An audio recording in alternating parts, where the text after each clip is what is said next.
I was standing at my living room window with a cup of coffee when I watched the entire thing happen. A sleek black Mercedes SUV came barreling down our snow-covered street in Ridgewood, New Jersey, going way too fast for the conditions. The driver lost control, fishtailed, and slammed directly into my mailbox. The impact sent chunks of wood and metal flying across my front yard like shrapnel. I watched in disbelief as the SUV came to a stop about 20 feet past the wreckage, sat there idling for a moment, then slowly drove away without even bothering to check the damage. My name is Scott Nelson, and I had lived in the Maple Ridge community for 3 years. It was one of those planned neighborhoods where every house looked almost identical, painted in approved shades of beige and gray, with manicured lawns and strict rules about everything from fence height to what time you could put your trash cans out. I worked from home as a software developer, which meant I was around more than most of my neighbors and had witnessed plenty of HOA drama over the years. But nothing quite like what was about to unfold. I threw on my boots and coat and headed outside.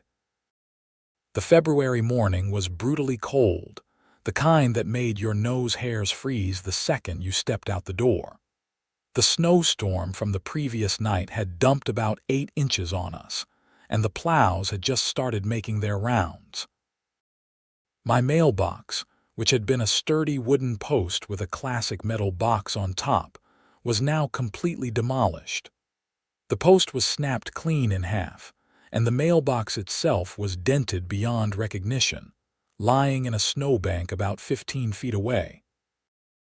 I pulled out my phone and took several pictures of the damage, the tire tracks in the snow, and the pieces of black paint that had transferred from the SUV onto what remained of my mailbox post. I had seen that Mercedes around the neighborhood before. It belonged to Patricia Morrison, the vice president of our HOA board, and possibly the most insufferable person I had ever had the displeasure of knowing. Patricia was everything you would imagine when you heard the words HOA board member. She was in her late 40s, always dressed like she was about to attend a country club luncheon, and had that particular hairstyle that said she wanted to speak to the manager of literally everything. She had short blonde hair with chunky highlights that probably cost more than my monthly grocery bill, and she wore oversized sunglasses even on cloudy days. I had received no fewer than 7 violation notices from her in the past 3 years for infractions ranging from leaving my garage door open for more than 2 hours to having the wrong shade of green in my lawn. I was still standing there examining the damage when my neighbor, Dave Kimmel, came walking over with his golden retriever. "Holy cow, what happened to your mailbox?" he asked, letting his dog sniff around the debris. "Patricia Morrison happened to it," I said, showing him the photos on my phone. "I watched the whole thing. She was going way too fast, lost control, and plowed right into it. Then she just drove off." Dave let out a low whistle. "Did you get it on video?" I felt my stomach sink. "No, I was just standing there like an idiot with my coffee. I didn't even think to record it until after she drove away." "That's hit and run, man. You should call the police." He was right, of course. Even though it was just a mailbox, leaving the scene of an accident without reporting it or exchanging information was illegal. I pulled up the non-emergency number for the Ridgewood Police Department and made the call. They said they would send an officer out within the hour to take a report. I went back inside to warm up and wait. My wife, Emma, was upstairs getting ready for work. She was a nurse at Valley Hospital and worked the day shift. When I told her what happened, she rolled her eyes so hard I thought they might get stuck. "Of course it was Patricia," she said, pulling her long brown hair into a ponytail. "That woman is a menace. Remember when she tried to fine us because our Christmas wreath was too big? How could I forget? She measured it with a tape measure. You need to make sure this gets documented properly. She's going to try to weasel out of it somehow. Emma knew Patricia's tactics well. Everyone in the neighborhood did. Patricia had a reputation for twisting situations to her advantage, using her position on the HOA board as a weapon against anyone who dared to question her authority. About 45 minutes later, a police cruiser pulled up in front of my house. Officer Michael Chen was a young guy, probably in his late 20s, and he looked thoroughly unimpressed by the cold weather. I met him outside and showed him the damage, the tire tracks, and the photos I had taken. "You said you witnessed the accident?" he asked, taking notes on a tablet. "Yeah, I was standing right there in my living room window. I saw the whole thing. Black Mercedes SUV, New Jersey plates. It belongs to Patricia Morrison. She lives 3 houses down on Birch Street. And she left without stopping. She stopped for maybe 10 seconds, then drove away. Didn't get out, didn't leave a note, nothing." Officer Chen walked around the debris field, took some photos of his own, and examined the paint transfer on the broken post. "This is pretty clear-cut. I will go have a conversation with Miss Morrison and get her side of the story." "Do you know your mailbox replacement cost?" "I'm guessing around $300 for materials and installation," I said. "It was a nice wooden post, not just a cheap metal pole." "Okay, I will be in touch." "You will get a copy of the police report for your insurance, or to pursue damages in small claims court if needed." I thanked him and watched as he got back in his cruiser and drove down toward Patricia's house. I felt a small sense of satisfaction, knowing that she was about to get a knock on her door from the police. Maybe this would finally be the reality check she needed. I was wrong. So very wrong. About an hour after Officer Chen left, my doorbell rang. I opened it to find Patricia Morrison standing on my porch, and she looked absolutely furious. Her face was red, and her hands were clenched into fists at her sides. "How dare you call the police on me?" she shrieked. Her voice was so shrill that I instinctively took a step back. "Excuse me." "You hit my mailbox and drove away. That's a crime, Patricia." "I did no such thing. My car never touched your ridiculous mailbox." I stared at her in disbelief. "I watched you do it. I was standing right there. I saw your Mercedes hit it and I saw you drive away." "You're lying." She pointed a finger at me, her acrylic nail practically touching my chest. "And furthermore, your mailbox is in violation of HOA regulations. It's positioned 6 inches too close to the street. I have been meaning to cite you for it, but now I see that you deliberately placed it there so that someone would hit it, and you could file a fraudulent insurance claim." I actually laughed. I could not help it. The audacity of what she was saying was so absurd that laughter was the only reasonable response. "Are you serious right now? You think I put my mailbox in the wrong spot 3 years ago when I moved in, hoping that someday you would hit it in a snowstorm so I could commit insurance fraud?" "That's exactly what I think, and I have already called the police back to report your fraudulent placement of that mailbox. You're going to be in serious trouble, Scott." The HOA does not take kindly to homeowners who flagrantly violate the covenants and then try to blame board members for their own negligence. She turned on her heel and marched back to her Mercedes, which I now noticed had a very obvious dent in the front bumper and damage to the right headlight. I took out my phone and snapped a few pictures of her car before she could drive away. She saw me doing it and actually accelerated, fishtailing slightly as she left. I went back inside, my head spinning. This was insane.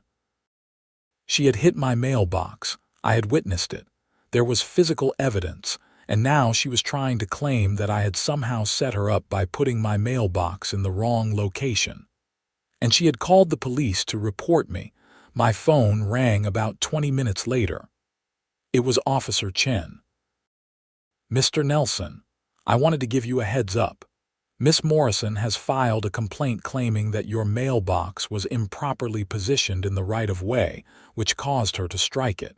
She is claiming that you're attempting insurance fraud." "That's completely insane," I said. "My mailbox has been in the same spot since I moved in 3 years ago. The HOA never said a word about it being in the wrong place, and even if it were slightly off, that does not give her the right to hit it and drive away. I agree with you, but I have to investigate her complaint." "Do you have any documentation showing where the mailbox was originally installed?" "I should have something in my closing documents. The previous owner had it installed and it passed all inspections." "Good. Gather whatever you can find. In the meantime, I am still moving forward with citing Miss Morrison for leaving the scene of an accident. The damage to her vehicle is consistent with striking your mailbox, and your testimony as an eyewitness is solid."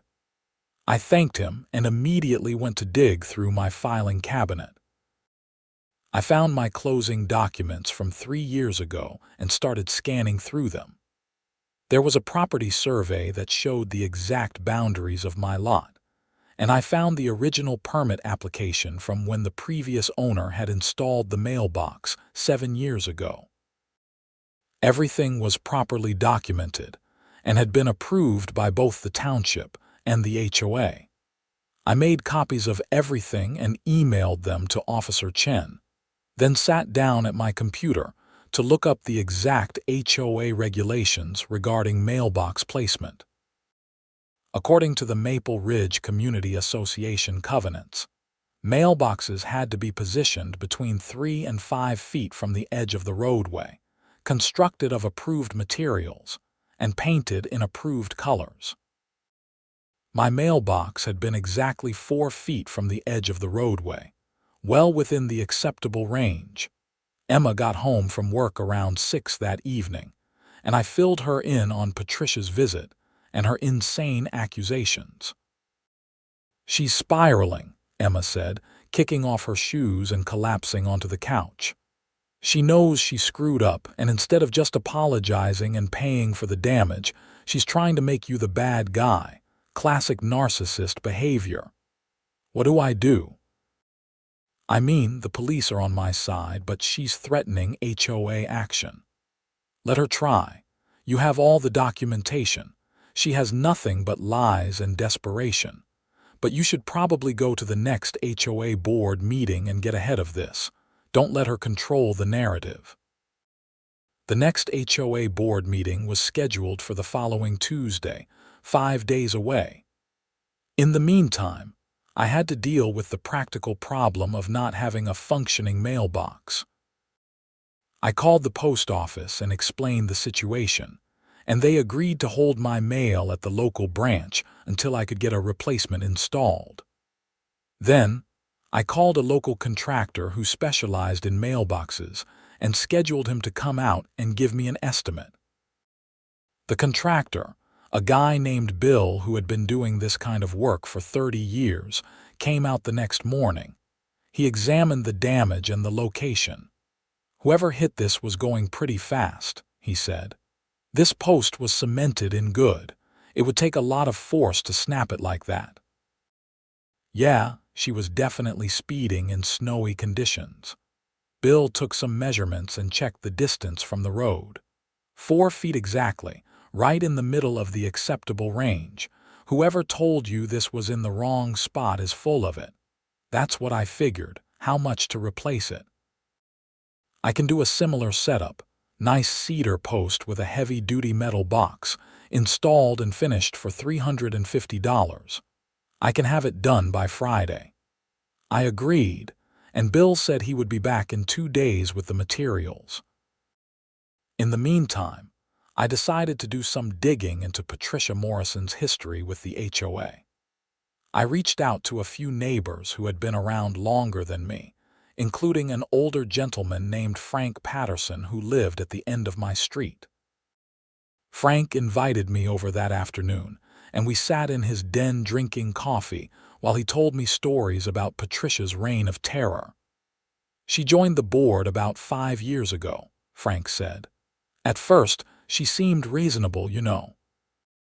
She talked about wanting to maintain property values and keep the neighborhood looking nice. But it did not take long before she started using her position to harass people she did not like. She's filed violation notices against probably half the neighborhood at this point." "Has anyone ever challenged her?" "A few people have tried. There was a guy, Tom Richards, who lived over on Oak Street. She cited him for having the wrong color paint on his front door. He fought it, went to the board meeting with the paint specifications and everything. She ended up fining him anyway, and when he refused to pay, she put a lien on his house. She can do that. Technically, yes.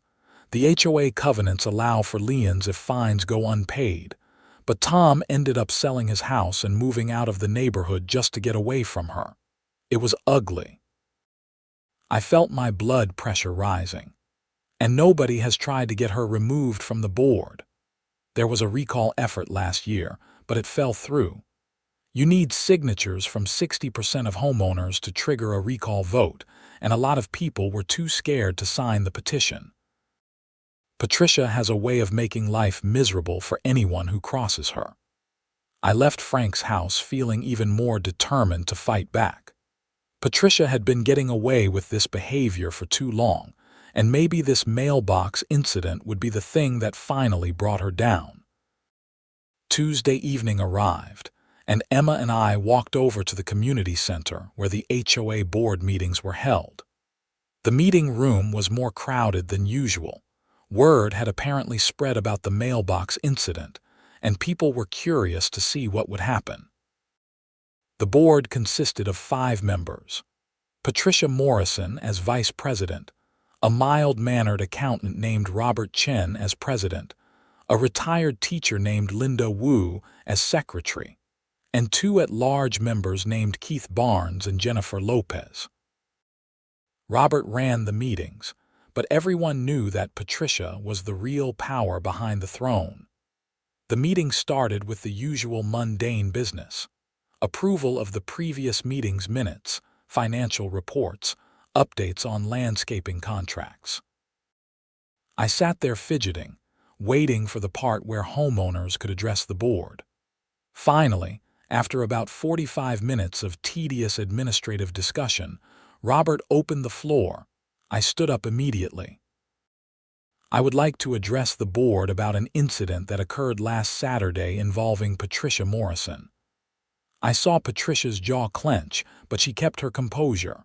Robert looked confused. "What kind of incident?" I explained everything: the accident, the damage, Patricia driving away, the police report, and her subsequent attempt to claim that my mailbox was improperly positioned. I had brought copies of all my documentation, including the property survey, the original permit, the HOA covenants, and photos of the damage. I passed them around to the board members. "As you can see," I said, "my mailbox was positioned exactly 4 feet from the roadway, well within the 3 to 5 foot range specified in our covenants. It had been in that location for 7 years and was approved during the original installation."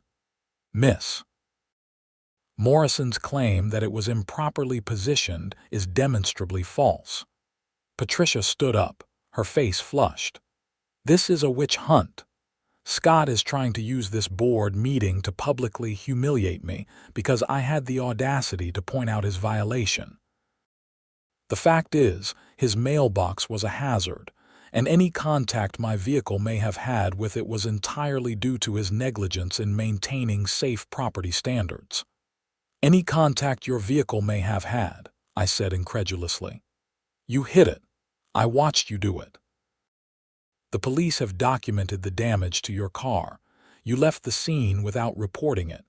This is not a matter of opinion, these are facts." Robert held up his hands. "Okay, let's everyone calm down. Patricia, did your vehicle strike Mr. Nelson's mailbox?" Patricia hesitated for just a moment too long. The road conditions were treacherous. If there was any minor contact, it was unavoidable given the circumstances and the placement of the mailbox. "So you're admitting you hit it?" Robert asked. "I'm saying that if there was contact, it was not my fault." Linda Wu, the secretary, spoke up. "Patricia, I'm looking at these documents and the mailbox appears to have been properly positioned and permitted. On what basis are you claiming it was a violation?" Patricia scrambled. "I conducted a measurement last month and found it to be 6 inches too close to the roadway." "Do you have documentation of that measurement?" Linda asked. "It's in my files at home." "Then I suggest you bring it to the next meeting," Robert said firmly. "In the meantime, based on the evidence presented here, it appears that Mr. Nelson's mailbox was in compliance with our covenants. As for the accident itself, that's a matter for the police and insurance companies. This board has no jurisdiction over traffic incidents." I could see Patricia seething, but she sat back down without another word. The meeting moved on to other topics, but I could feel her glaring at me from across the room. After the meeting ended, several neighbors came up to me to offer their support. A woman named Teresa Gomez, who lived on the next street over, pulled me aside. "Thank you for standing up to her," she said quietly. "She's been terrorizing this neighborhood for years, and most of us are too afraid to say anything." "Why is everyone so scared of her?" I asked. "Because she's vindictive. She'll find any excuse to fine you, cite you for violations, make your life miserable. I got a notice last year because my grass was supposedly a 1/4 inch too long. A 1/4 inch! I had to pay a $100 fine." This was worse than I had thought. Patricia was not just an overzealous HOA board member. She was actively abusing her position to bully and extort the residents.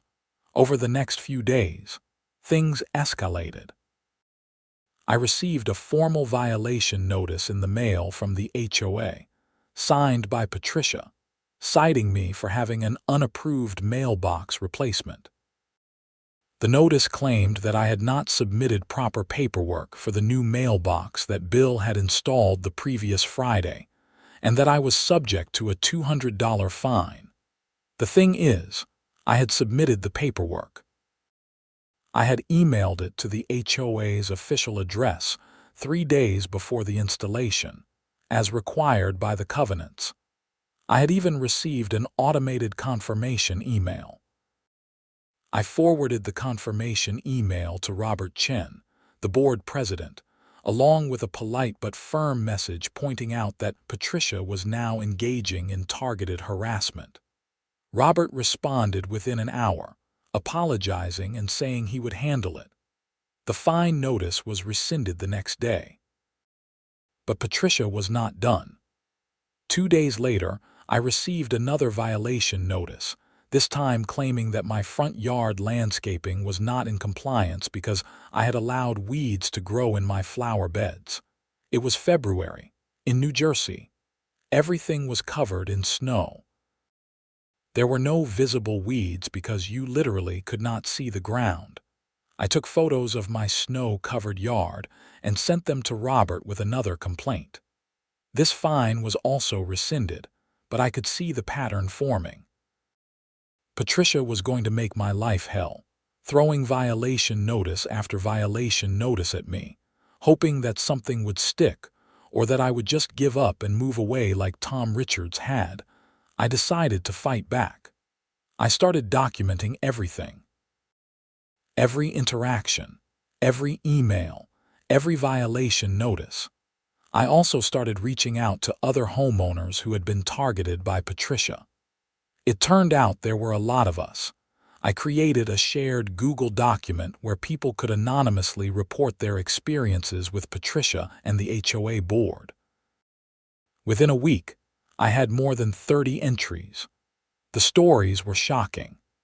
There was a single mother who had been fined $500 for putting up a swing set in her backyard without approval, even though swing sets were explicitly allowed under the covenants. There was an elderly couple who had been cited for having a faded mailbox, and when they repainted it, they were cited again because the new paint color was apparently a quarter shade off from the approved color palette. There was a veteran who had been threatened with a lien on his house for displaying an American flag that was supposedly too large, despite federal laws protecting the right to display the flag. The pattern was clear. Patricia was targeting people she perceived as weak or unable to fight back. She was using the HOA as her personal fiefdom, extracting fines and wielding power with no accountability. I compiled all of this information into a formal complaint and submitted it to the HOA board, copying all 5 members. I also reached out to a real estate attorney named Mark Stevenson who specialized in HOA disputes. Mark reviewed my documentation and was impressed. "This is pretty egregious," he said during our phone consultation. HOA board members have a fiduciary duty to act in the best interest of the community. What you're describing is abuse of power, possibly even fraud if she's collecting fines that aren't legitimate. What can we do about it? A few things. First, you can continue to fight each violation individually, which you've been doing successfully. Second, you can pursue the recall process to remove her from the board. Third, if you can prove that her actions have caused you financial damages, you can sue her personally in civil court. And fourth, if there's evidence of actual fraud or embezzlement, you can report it to law enforcement. That last point got my attention. What would constitute fraud or embezzlement? If she's collecting fines that aren't legitimate and pocketing the money, that's embezzlement. If she's falsifying documents or reports to justify her actions, that's fraud. You would need to see the HOA's financial records to know for sure. I thanked Mark and started thinking about next steps. The recall process seemed like the most direct route, but Frank had told me it was difficult to get enough signatures. Still, with all the people I had been talking to, maybe it was worth another try. I spent the next 2 weeks organizing. I created a petition to recall Patricia Morrison from the HOA board, citing abuse of power and violation of her fiduciary duties. I included examples from the shared document, anonymized to protect people's privacy. Then, I started going door to door, talking to neighbors and collecting signatures. The response was overwhelming. People were angry. They had been suffering in silence for years, and now that someone was finally standing up to Patricia, they were ready to join the fight. Within 10 days, I had signatures from 72% of the homeowners in Maple Ridge. That was more than enough to trigger a recall vote. I submitted the petition to the HOA board at the next monthly meeting. Robert Chen looked relieved, Linda Wu looked concerned, and Patricia looked like she wanted to murder me on the spot. "This is outrageous," she sputtered. "This is a coordinated attack by a disgruntled homeowner who refuses to follow the rules. The petition meets all the requirements under our bylaws," Robert said, reviewing the documents. "We're required to hold a recall vote within 30 days. I'll send out the notice to all homeowners tomorrow." Patricia stood up abruptly, her chair scraping loudly against the floor. "You're all going to regret this. This neighborhood needs someone with backbone to maintain standards. Without me, this place will turn into a slum within a year." She stormed out of the meeting, and I heard her Mercedes peel out of the parking lot a moment later. The recall vote was scheduled for 3 weeks later. In the meantime, things got even stranger. I started receiving anonymous letters in my mailbox, photocopied pages with cut-out magazine letters like something from a ransom note, threatening me with legal action if I did not withdraw the recall petition. I took them to Officer Chen, who had remained in touch throughout this whole ordeal. "This is harassment," he said, examining the letters. possibly criminal threatening, depending on the content. I'll open an investigation. I also noticed that someone had been driving past my house at odd hours, slowly, as if surveilling the property. I set up a security camera on my front porch and caught footage of Patricia's Mercedes driving by multiple times late at night. I added that to the growing file of evidence. The recall vote finally arrived. The HOA rented out a larger space at the local library to accommodate everyone who wanted to attend. The turnout was incredible. Over 200 homeowners showed up, which was more than double the usual attendance at any HOA meeting. Robert Chen explained the process. Each homeowner would cast a ballot, either to retain Patricia Morrison on the board or to remove her. A simple majority was required for removal. If she was removed, the board would appoint a temporary replacement until the next regular election. Patricia stood up to address the crowd, and I could see that she had prepared a whole speech. She talked about her years of service to the community, her dedication to maintaining property values, and how she had been unfairly targeted by a small group of troublemakers who wanted to destroy everything she had worked for. "If you vote to remove me," she said, her voice wavering with emotion, "you're voting to let chaos reign. You're voting to let people do whatever they want with no regard for the standards that make Maple Ridge a desirable place to live. Is that what you want? Do you want your property values to plummet because someone decided to paint their house hot pink or let their lawn turn into a jungle?" When it was my turn to speak, I kept it simple. I talked about the importance of accountability, about how HOA board members are supposed to serve the community, not rule over it.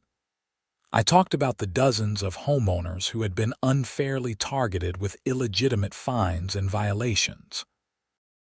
I talked about Patricia hitting my mailbox and then trying to blame me for it instead of taking responsibility.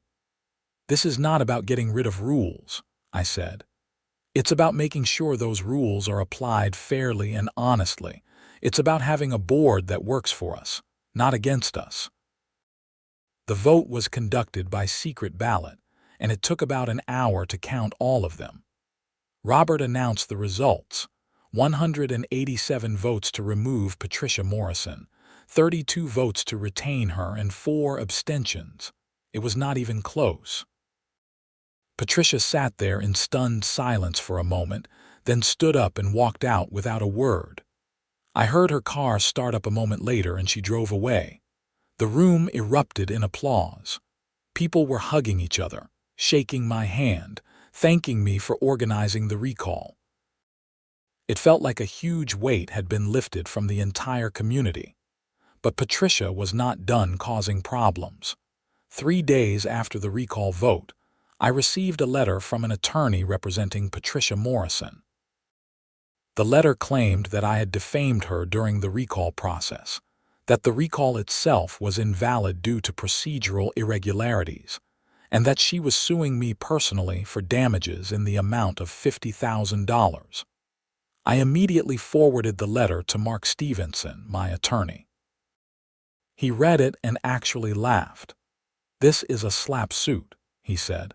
"Strategic lawsuit against public participation.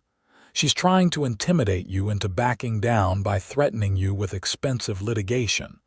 The good news is that New Jersey has strong anti-slap laws. We can get this dismissed pretty quickly, and we might even be able to recover attorney's fees. So I should not be worried. Oh, you should definitely take it seriously. You need to respond to the lawsuit. But no, you should not be worried about the merits of her claims. They're baseless." Mark filed a motion to dismiss under New Jersey's anti-slap statute, and we waited for a court date.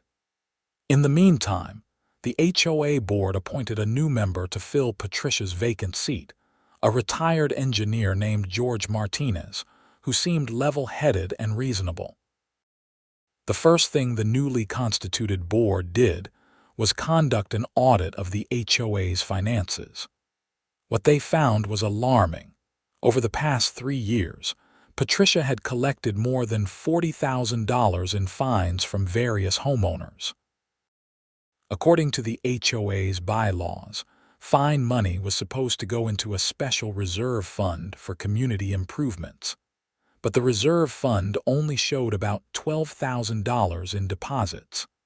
The other $28,000 had vanished. Robert Chen called an emergency board meeting and invited a forensic accountant to review the records. The accountant discovered that Patricia had been depositing some of the fine checks into a personal bank account that she had set up under a name that sounded official: Maple Ridge Community Maintenance Fund. Homeowners had been writing checks to what they thought was the HOA, but the money was actually going directly to Patricia. This was not just abuse of power anymore. This was embezzlement. The board voted unanimously to refer the matter to the Bergen County Prosecutor's Office.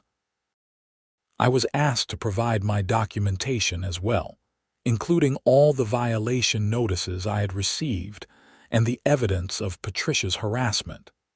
About 2 weeks later, I was sitting at my desk working when I heard sirens outside. I looked out the window and saw 3 police cars pull up in front of Patricia Morrison's house. Officers got out, walked up to her door, and a few minutes later, Patricia emerged in handcuffs. She was being arrested. I found out later that she had been charged with theft by deception, a third-degree crime in New Jersey. The prosecutor's office alleged that she had embezzled approximately $28,000 from the HOA over a 3-year period by directing fine payments to her personal account. The arrest made the local news. The headline in the Ridgewood Patch read, "Former HOA Vice President Arrested for Embezzlement." The article detailed the charges and quoted the prosecutor saying that they took fraud against homeowners associations seriously. Patricia's attorney tried to negotiate a plea deal, but the prosecutor was not interested. The case went to trial 6 months later. I was called as a witness, along with several other homeowners who had been victims of Patricia's scheme. The trial lasted 3 days. The evidence was overwhelming. The forensic accountant testified about the diverted funds. Homeowners testified about receiving violation notices for dubious infractions and being pressured to pay fines. I testified about the mailbox incident and how Patricia had tried to cover it up by falsely claiming my mailbox was improperly positioned.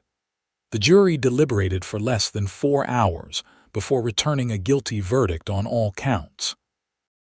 Patricia Morrison was sentenced to 3 years in state prison, with the possibility of parole after 18 months. She was also ordered to pay full restitution to the HOA, plus additional fines and penalties. The judge's comments during sentencing were scathing. "You were entrusted with a position of responsibility in your community," the judge said. "Instead of serving your neighbors, you exploited them. You used your authority to intimidate people and enrich yourself. This kind of abuse of power erodes trust and damages communities. The sentence needs to reflect the seriousness of your crimes." Patricia showed no emotion during the sentencing. She was led out of the courtroom in handcuffs, and that was the last time I saw her. The aftermath of the trial was actually kind of beautiful. The HOA board, now with new leadership, implemented a series of reforms. They created a financial oversight committee to review all expenditures and fines. They established a clear appeals process for homeowners who disagreed with violation notices. They updated the covenants to remove some of the more ridiculous and arbitrary rules that Patricia had used as weapons. The neighborhood felt different. People were friendlier, more willing to talk to each other. The constant undercurrent of fear and anxiety that had permeated Maple Ridge during Patricia's reign was gone. As for my mailbox, it stood proudly at exactly 4 feet from the edge of the roadway, properly permitted and installed. Bill, the contractor, had done a beautiful job. The cedar post was stained a rich honey color, and the metal box was powder-coated black with my house numbers in brushed nickel. It was probably the nicest mailbox on the street. Every time I walked past it, I thought about that snowy morning when Patricia had hit it and tried to blame me. If she had just stopped, apologized, and offered to pay for the damage, none of this would have happened. She would still be on the HOA board, still collecting her illegitimate fines, still terrorizing the neighborhood, but she could not help herself. She had to double down, had to try to make me the villain, had to abuse her power one more time. And in doing so, she set off a chain of events that exposed her crimes and brought her down. There's a lesson in that somewhere, I think. Maybe it's about accountability, or karma, or the dangers of unchecked authority. Or maybe it's just that you should not hit someone's mailbox and drive away. A few months after Patricia's sentencing, I was out front watering my lawn when a car pulled up. A woman I did not recognize got out and walked over to me. "Are you Scott Nelson?" she asked. "Yeah, that's me. Can I help you?" She smiled and extended her hand. "My name is Zara Henderson. I'm a reporter with New Jersey Monthly. I'm working on a story about HOA abuse and reform, and your case with Patricia Morrison keeps coming up. Would you be willing to talk to me about what happened?" I hesitated for a moment, then figured why not. The story was public record at this point, and if sharing it could help other people dealing with similar situations, that seemed worthwhile. Zara and I sat down on my front porch, and I walked her through everything. The mailbox incident, the harassment, the recall effort, the discovery of the embezzlement, the trial. She took detailed notes and asked thoughtful questions. "What strikes me about your story," she said, "is how common this kind of thing is. I've been researching HOA disputes for months now, and the same patterns keep emerging. Someone gets a little bit of power, they abuse it, and homeowners feel helpless to fight back because the system is stacked against them." "That's exactly right," I said. Patricia was able to get away with it for years because most people did not know their rights or were too scared to challenge her. And the HOA board did not have proper oversight mechanisms in place. What would you say to someone who's dealing with a similar situation right now? I thought about that. Document everything.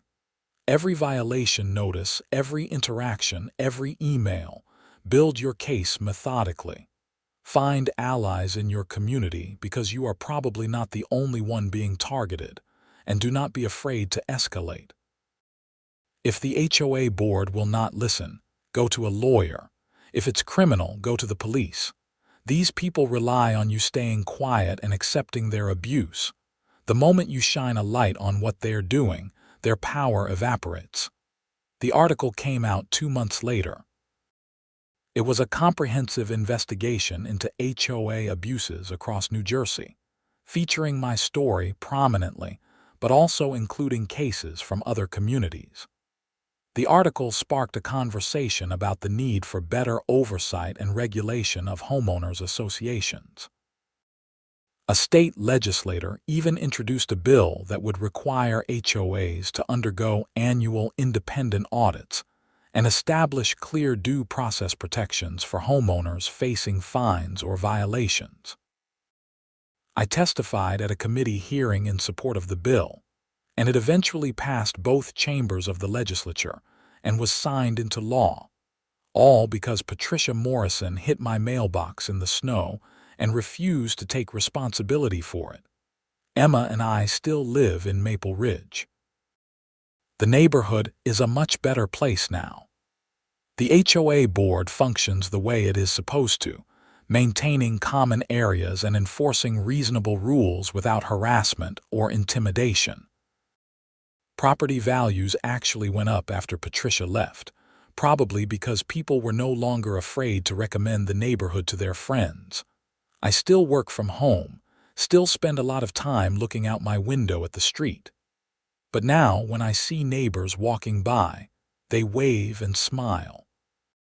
Kids ride their bikes around without fear that some HOA busybody is going to cite their parents for chalk drawings on the driveway. People have put up swing sets and trampolines and basketball hoops without having to worry about arbitrary violation notices. One afternoon, about a year after everything went down, I was out front raking leaves when Frank Patterson walked over. He was moving slowly these days, his age catching up with him, but he had a big smile on his face. "I wanted to thank you again," he said, "for what you did. For standing up to her when the rest of us were too tired or too scared." "I just did what needed to be done," I said. "No, it was more than that. You gave this community its soul back. We were all walking on eggshells for so long, and you reminded us that we have rights, that we do not have to accept being treated like that." We talked for a while about neighborhood gossip, about how the new board was doing, about his grandkids coming to visit for Thanksgiving. As he walked back to his house, I felt a deep sense of satisfaction. Not because I had taken down Patricia Morrison, though that was certainly satisfying, but because the neighborhood felt like an actual community again. The mailbox still stands at exactly 4 feet from the roadway. The cedar has weathered nicely, developing a silvery patina that I think looks better than the original honey stain. The metal box is still solid, still receives my mail every day without incident. Every once in a while when it snows, I think about that morning. About watching Patricia's Mercedes come sliding down the street, about the impact, about the moment she chose to drive away instead of doing the right thing, about how that one decision set everything else in motion. Sometimes the smallest actions have the biggest consequences.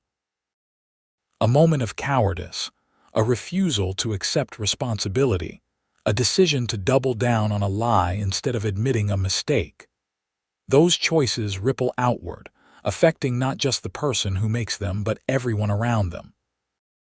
Patricia Morrison made her choices, and she is living with the consequences. She got out on parole after serving 19 months, and from what I have heard, she moved out of state, somewhere in Florida. I hope she learned something from the experience, though I have my doubts. As for me, I learned that standing up for yourself matters, that documentation and persistence can overcome even the most entrenched abuse of power, that communities are stronger when people look out for each other instead of living in fear. And I learned that mailboxes are more important than they seem. They are not just receptacles for mail. They are symbols of home, of permanence, of our place in a community.